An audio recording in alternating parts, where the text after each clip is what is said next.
This is practice problem 6 on your worksheet. You're going to find all the external and internal forces. Again, you're going to start with the external forces, so draw your free body diagram. In this problem, there's an external force given at C of 1,000 pounds. At joint B, there is a pin, so I know there are going to be two forces, one going up and one going across. Since at joint C, the force is going down, it needs to counteract it at joint B, so I'm going to draw it going up. So that's my BY. There is no X component given, so I'm going to arbitrarily draw one going to the left, and that's going to be my BX.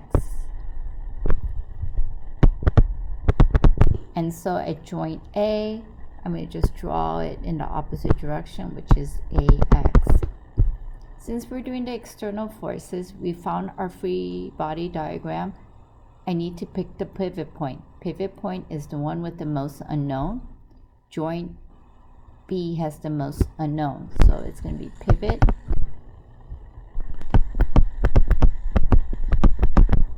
at B. And so now I'm going to write a sum of Fm. So if I write a sum of Fm, it has to equal to 0. The possibilities are there might be a moment at A, a moment at B, a moment at C, and moment at D. And these all have to equal to 0 because we are in static. So I know I could cancel out B because why? There is no moment at B. Because moment is force perpendicular to displacement. They have to be multiplied. Since the pivot point is B, our displacement is 0 because that is our reference point. We could also eliminate joint D because there is no external forces. Remember, external forces are either given to you or there is a pin or a roller. Since there's no pin or roller at D, and there's no external force given, there is no external force. So my equation becomes MA plus MC equals to 0. MA is force A times displacement A plus FC displacement C. This has to equal to 0.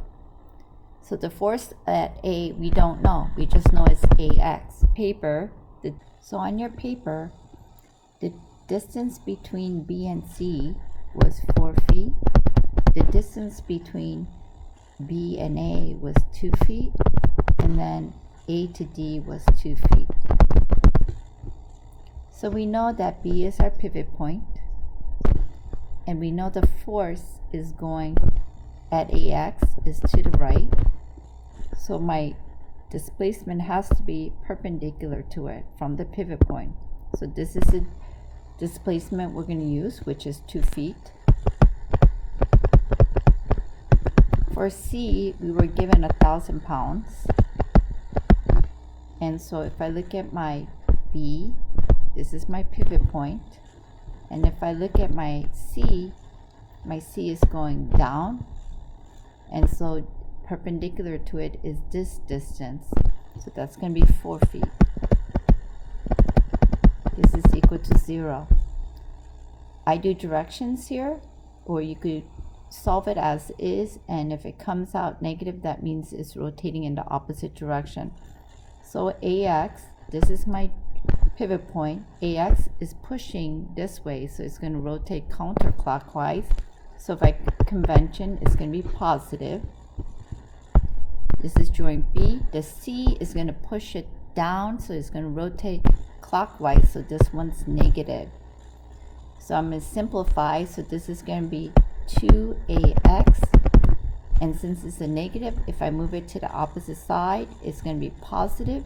And this is going to equal to 4,000 pounds after I multiply it. So I need to divide both sides by 2. And if I do that, this is going to be 2,000 pounds. And since it came up positive, the direction I drew in is correct. The sum of Fy equation. So sum of Fy, by is going up, so I'm going to make that positive. It is opposed by FC going down. This is 0. So by is equal to FC, and we know FC is 1,000 pounds. And since it came out positive, the direction we have is correct. Now I'm going to write a sum of fx.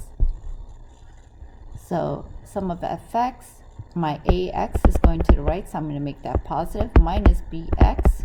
This has to equal to 0, so bx is equal to ax, which is 2,000 pounds going to the left. So now we solved all our external forces. Now I need to solve for the internal forces on the beam using the method of joints. So select the joint that has the least amount of unknowns and angles and start with that joint. Draw a free body diagram. So I'm going to start at joint A. So if I draw the free body diagram at joint A, we know that AX is going to the right because we solved it as external force. So that means AD, the horizontal beam, must go to the left to oppose it. And then for AB, I'm just going to draw it in a direction because we don't have any other forces. First thing I'm going to do is write a sum of Fy. So sum of Fy is equal to AB. Since nothing opposes it, AB is 0. So again, this beam is not necessary. Next one, sum of Fx is going to be Ax going to the right, so I'm just going to make that positive, minus AD, which is going in the opposite direction. This is equal to 0. So AD is equal to AX, and we solved AX as 2,000 pounds. And since it came out positive, my direction is correct. So joint AD is going to the left. And this joint right here is unnecessary. To joint C. At joint C, we know that FC is down because we calculated. We have a beam that's going either northeast or southwest.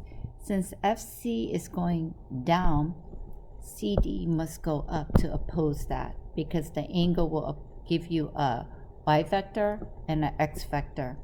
So this is CD. So that means beam CB has to go to the left to oppose that. So any vector at an angle we need to make at x and y. So what we want to do is take CD and make it into x and y. So we know it is going northeast. So we're going to have a vector going north and we're going to have a vector going east. This is my CD. The angle that was provided was 45 degrees on your paper. So CDY is opposite. So this is CD sine theta.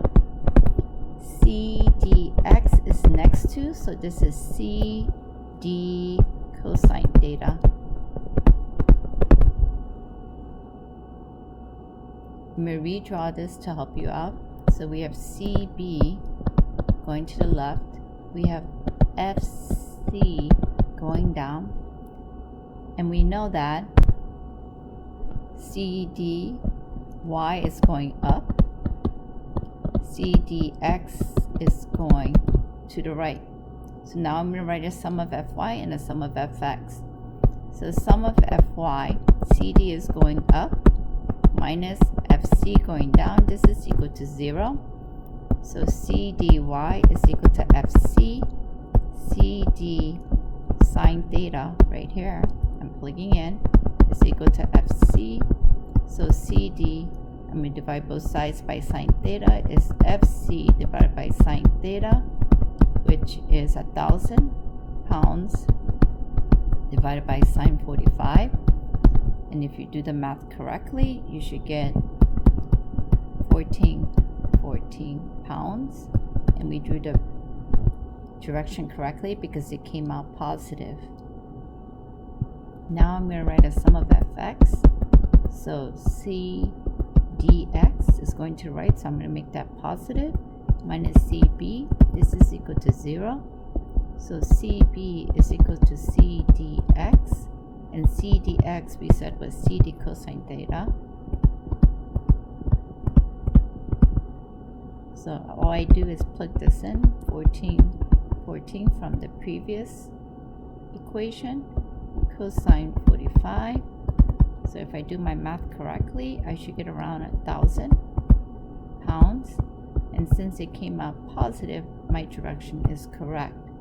At this point, I'm going to put my directions in again. So just at C, this is going up right here. And we know the x is going in this direction. We know the value of this. So we have one more joint to solve, because we already know this beam is 14 pounds. We know that CB we calculated as 1,000 pounds. We know this was useless, and we know AD was 2,000 pounds here. So we have one more beam to calculate, and that is BD or DB. Beam D, you solve it with B. I'm going to do joint D. So if I do joint D,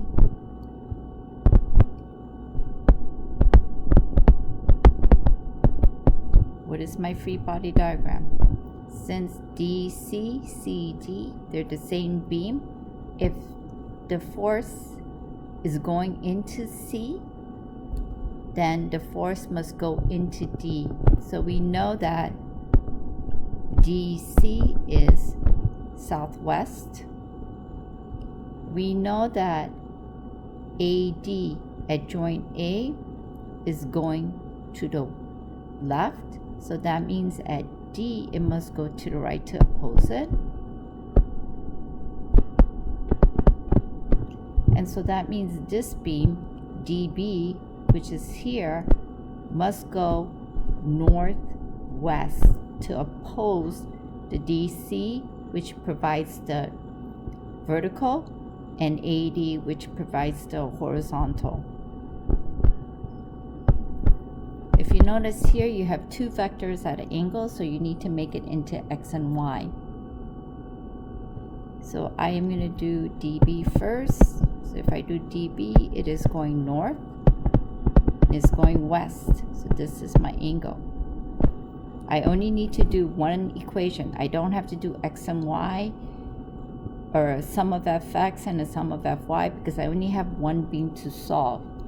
So if I solve for this, this is opposite, so this is dby, and we know dby is db, since it's opposite, sine theta. This is dbx, and since it's next to it, it's going to be db cosine theta. I'm going to repeat the procedure for DC. So if I look at DC,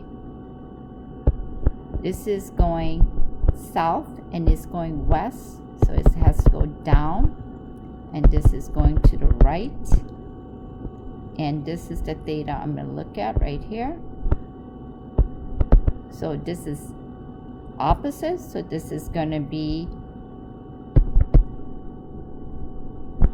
DCX is going to be DC opposite, so sine theta. DCY is next to, so this is DC cosine theta. So you could write a sum of fx or a sum of fy. I'm going to redraw the vectors to help you out. So if I redraw my vectors, we know that DA is going to the right.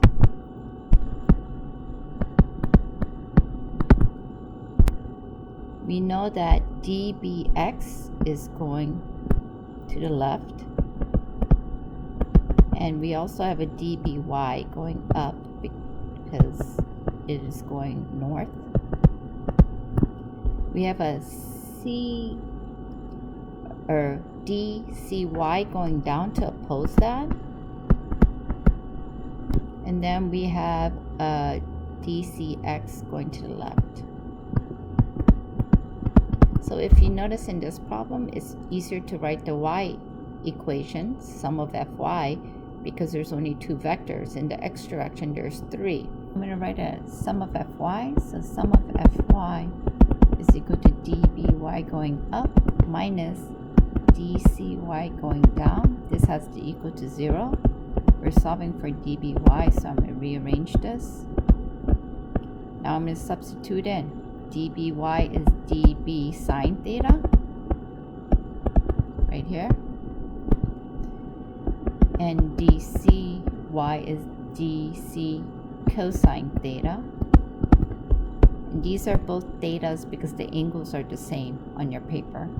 So I'm going to divide both sides by sine theta, so this becomes dB equals to dC cosine theta over sine theta. This is dC. We calculate it as 1414 pounds. This is cosine 45 over sine 45, which are the same values actually, so they cancel out. So it came out positive, so my direction is correct. It is going northwest. So if I put my direction in, it's going northwest. So at joint B, that beam is going southeast to cancel it out. Since it's going away from the beams, this is in tension. At A, it's going into A, and so at D is going into, so it's pressing at the joint, so it's compression. DC, if you notice, it's going into the D and it's going into the C, so it's compressing it, so this is in compression. Beam BC, if you notice, is going away from C, so it must go away from B to oppose it, so it's in static, so this is in tension. And beam AB is not necessary, it's a waste of a beam.